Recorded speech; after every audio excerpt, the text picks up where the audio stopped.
Army में कर्मचारी रह चुके हैं यम मनोज। इनके द्वारा जिस तरह से विभिन्न कलपुर्जों का इस्तेमाल करके एक 3 चक्के वाली कार का निर्माण किया गया है, उसे एक नया स्वरूप प्रदान किया गया है, उसकी तस्वीरें मैं इस समय आप सभी दर्शकों को दिखाना चाहूँगा। आप देख सकते हैं कि किस तरह से इन्होंने जुगाड़ की तकनीक का इस्तेमाल करते हुए इस कार का निर्माण किया है। इसमें कुछ सस्पेंशन है, वो देख सकते हैं कि वो अन्य जो वाहन होते हैं उनसे मतलब उन्होंने लिया है और उनको मॉडिफाई करके इस गाड़ी में इस्तेमाल किया है। साथ में आप देख सकते हैं इस गाड़ी की खासियत भी आप देख सकते हैं कि किस तरह से उन्होंने इसको डिज़ाइन किया है। देखने में यह कुल मिलाकर पुराने ज़माने की एक टेम्पो हुआ करती थी, उसके भांति दिखाई देती है, लेकिन उससे भी अलग हटकर इसका स्वरूप इस समय हम आपको दिखा रहे हैं। क्योंकि देखने से तो यह कार जैसे प्रतीत नहीं होती, लेकिन फॉरेस्ट सफारी में जो घूमने वाले वाहन होते हैं, जिनमें टाटा की थार जो वाहन हम देखते हैं, उसी टाइप का लुक इस कार को प्रदान किया है इन्होंने। और जुगाड़ की तकनीक का कमाल देखिए कि इन्होंने किस तरह से इसको मॉडिफाई किया है, अपना नॉलेज लगाकर अपने इनोवेशन के माध्यम से इसको इन्होंने एक संवारा है, सजोया है, और उसके बाद में इसे उन्होंने अब अपने घूमने के लिए प्रयोग में लाया है। तो इस वक्त यम मनोज हमारे साथ में जुड़ चुके हैं, जो कि पूर्व में आर्मी में रह चुके हैं और आर्मी में सूबेदार के पद पर रहते हुए इन्होंने रिटायरमेंट लिया, और रिटायरमेंट लेने के बाद ये निरंतर बैहर क्षेत्र के अंतर्गत कान्हा मुक्की हाईवे पर लगभग 5 किलोमीटर के दायरे में इनका एक फार्मा हाउस है, वहीं पर निवास करते हुए इन्होंने अपना अनुसंधान शुरू किया तकनीक के तौर पर। और कुछ ऐसे पुराने कलपुर्जे जो विभिन्न गाड़ियों के पार्ट्स हैं उनके ऊपर अनुसंधान किया, और उसके बाद में इन्होंने कुछ नए प्रकार का अनुसंधान करते हुए एक 3 चक्के वाली कार का निर्माण किया, साथ ही एक बुलेट मोटरसाइकिल को भी मॉडिफाई किया। इसके अलावा कुछ कृषि के उपयोग में आने वाले यंत्र भी इन्होंने बनाए हैं। तो आइए इनसे हम सीधा रूबरू कराते हैं आप लोगों को, और जानते हैं कि इन्होंने ये जो तकनीक है कैसे ईजाद किया है और इसके पीछे उन्हें कितना कुछ समय अपना जाया करना पड़ा है। जो पुराने पार्ट्स होते हैं उनको मिलाकर ये जो आइडिया आपके मन में आया, कहाँ से आया ये आइडिया? ये आइडिया बहुत टीन एज का था मेरा जी। आर्मी ज्वाइन पहले करने से पहले ये सब दिमाग में घूमते रहते थे, कई चीज़ें ऐसे कि कुछ बनाया जाए नया, इस तरह की चीज़ें वाहन के तौर पे या कृषि में भी काम करें ऐसे। लेकिन आर्मी ज्वाइन करने के बाद ये सब मौका मिल नहीं पाया। अब रिटायरमेंट के बाद में फिर वही जो पहले की जो सोच थी, उसी सोच को लेके फिर अभी मैं काम कर रहा हूँ। और लगभग कितने साल हो गए आपको ये काम कर रहे हैं? ये काम करते हुए तो लगभग 4 से 5 साल हो रहे हैं। अच्छा, 4 से 5। तो क्या क्या चीज़ें अभी तक आपने बनाने का प्रयास किया? बुलेट बनाया जिसको आप जैसे एज एम्बुलेंस की तरह इस्तेमाल कर सकते हैं। यहाँ जंगलों में एम्बुलेंस घूम नहीं सकती छोटी छोटी जगहों पे, तो ऐसी जगह पे जो बुलेट ही चल सकती है, और उसके साथ एक सोफा कम बेड है जी, वो पहले बनाया मैं। और उसी को देखते हुए फिर मैंने बाइक बनाई जी, जो पहाड़ के ऊपर भी आराम से चल सके। जैसे नॉर्मल बाइक जो बुलेट है उसका व्हील बेस छोटा रहता है जी, तो मुझे लगा कि नहीं जंगल में नदी नालों में वो स्लिप हो जाया करे, तो वो ऐसा ना हो, ये सोच के मैंने एक बुलेट का डिज़ाइन किया जिसका व्हील बेस सफारी कार के टायर के बराबर है जी। तो वो लगभग जिस चढ़ाई पे बुलेट चढ़ जाती, स्लिप होना शुरू हो जाता है, उसका चढ़ नहीं पाती, उसमें ये चढ़ जाती है।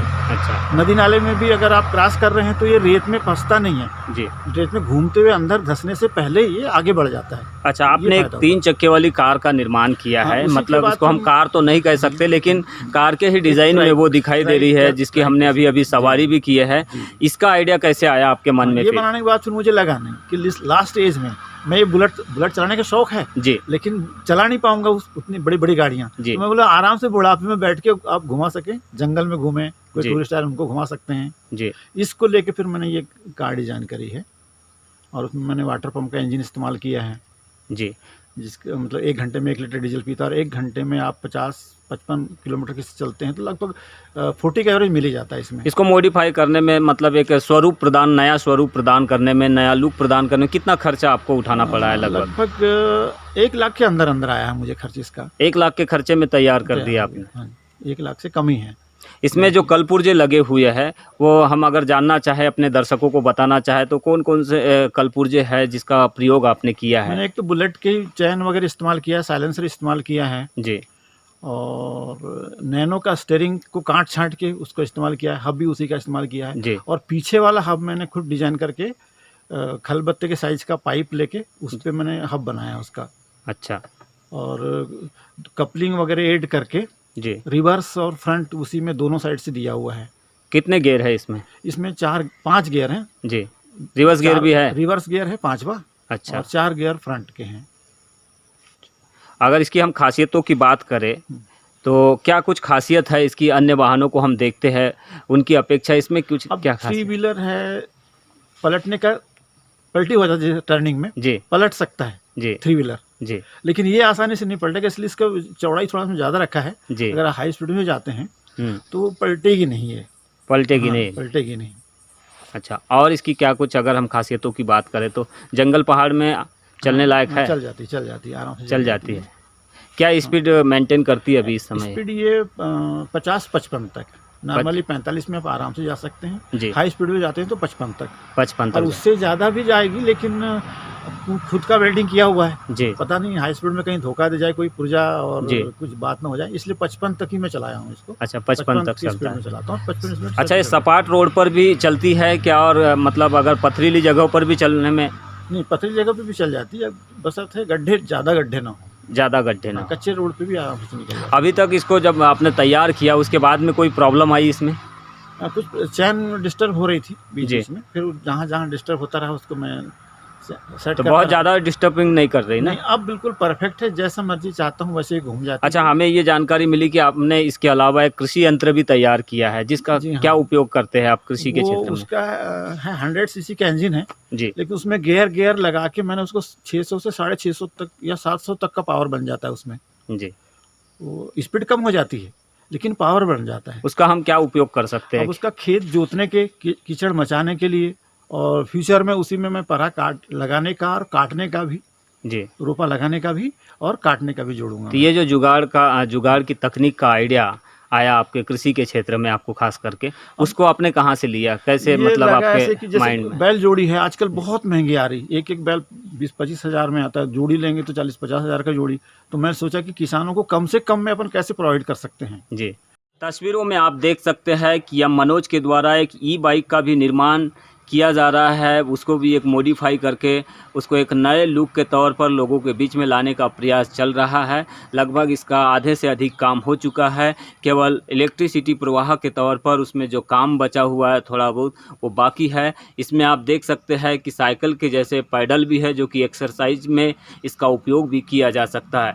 और इसके टायर को आप देखेंगे तो काफ़ी मोटे, मतलब बड़े वाहनों के जो होते हैं, 2 व्हीलर जो वाहन होते हैं उनके टायर इसमें लगाए गए हैं, ताकि चलने में भी यह बाइक जो है हेवी रहे। एक्सरसाइज के दौरान अक्सर लोगों का जो पसीना है वो निकलता रहे, ताकि लोगों को भी ये महसूस हो कि ये किसी प्रकार से इसको आरामदायक न करते हुए उन्होंने एक्सरसाइज के लिए इसे तैयार किया है। तो कुल मिलाकर ये जो ई बाइक को वे तैयार कर रहे हैं, इसे एक्सरसाइज के लिए तैयार कर रहे हैं, जिससे माध्यम से लोग अपनी सेहत भी बना सकेंगे। यह मनोज का मानना है कि वे जिन तकनीक का इस्तेमाल करके जो भी नया एक आविष्कार करते हैं वो कभी फेल नहीं होता है, और उन्हें उम्मीद है कि ये जो हार्टिकल्चर के क्षेत्र में उन्होंने एक कृषि यंत्र जो डिज़ाइन करने जा रहे हो या डिज़ाइन कर रहे हैं वो भी कभी फेल नहीं होगा, ऐसा उनका मानना है। हालांकि ये अभी कंप्लीट नहीं हुआ है, जब कंप्लीट होगा तब हम देखेंगे इसकी खूबियाँ, ये कैसे काम करता है और इसका कितना उपयोग कृषि के क्षेत्र में किया जा सकता है। तो कुछ इस तरह से इन्होंने एक कृषि यंत्र तैयार करने का प्रयास किया है, जिसमें भी उन्होंने कुछ वाहनों के, पुराने वाहनों के कलपुर्जों का प्रयोग किया है, और इनको खुद ही वे वेल्डिंग करते हैं, खुद ही उनके जो वायरिंग होती है उनको जोड़ते हैं, उसके बाद में उसका सस्पेंशन है, उसके साकअप है, इनको जोड़कर वे इस तरह के प्रयास करते रहते हैं। इसमें आप देखेंगे सामने की ओर मोटरसाइकिल का ये जो सामने का जो फ्रंट लोकेशन होती है, मोटरसाइकिल की जो फ्रंट लोकेशन होती है, ठीक उसी तरह का इन्होंने इसमें लुक प्रदान किया है। जैसे हम छोटे वाहनों में अक्सर देखते हैं, अभी जो मोपेड वाहन आ चुके हैं, स्कूटी वाहन आ चुके हैं, उनमें हम अक्सर देखते हैं कि इसी तरह के टायर होते हैं। तो कुछ उसी तरह का जुगाड़ इसमें यह मनोज के द्वारा किया गया है। इसमें कुछ सीट वगैरह भी रहेगी मनोज जी? इसके ऊपर सीट आप बताएंगे मनोज जी, इसको कैसे डिज़ाइन कर रहे हैं आप, और आगे ये कैसे कैसे तैयार हो गए, बताएंगे? यहाँ पे सीट है इसकी, आप इस तरह बैठ सकते हैं ऐसे जी। और ये यहाँ हैंडल है इसका, ये हैंडल है, वो चक्कर टायर होता है। जी जी। ये अच्छा अच्छा, ये खेतों में चल पाएगा ये टायर? नहीं चल जाएगा इसमें। अच्छा तो मोटर, इसमें मोटर लगेगा ना। अच्छा वो अच्छा। जो धान काटने का कल्टीवेटर होता है, उसमें जी। मोटा सा टायर होता है एक जी, बड़ा जी। सा, वो टायर लगाऊंगा इसमें। अच्छा वो टायर लगा, अभी तो आपने केवल इसको मतलब शेप प्रदान किया है एक जी, प्रकार। जी। अच्छा, और इसकी क्या खासियत है? ये जो है ये क्या है ये? ये नागर है ये। अच्छा नागर। ये यहाँ से अप डाउन होता रहेगा ऐसा। जी। जिस टाइम चढ़ना है लीवर से ये नीचे जाएगा, ऊपर आ जाएगा, जी। यहाँ जाके लॉक हो गया, लॉक होते चलते जितना नीचे आपको गड़ाना है उतना यहाँ लॉक हो जाएगा ये। अच्छा अच्छा। 6 इंच गड़ना है तो अभी इसका कितना काम हो चुका है? हम मान सकते हैं कि आधे से ज़्यादा कंप्लीट हो आधे से चुका? ज़्यादा काम हो गया। अच्छा, तो आधे क्या से ज़्यादा। और क्या क्या काम बचा है इसमें? हैंडल लगना है इसमें, जी। इसको जोड़ना है और फिर ये रेडी है बिल्कुल। अच्छा।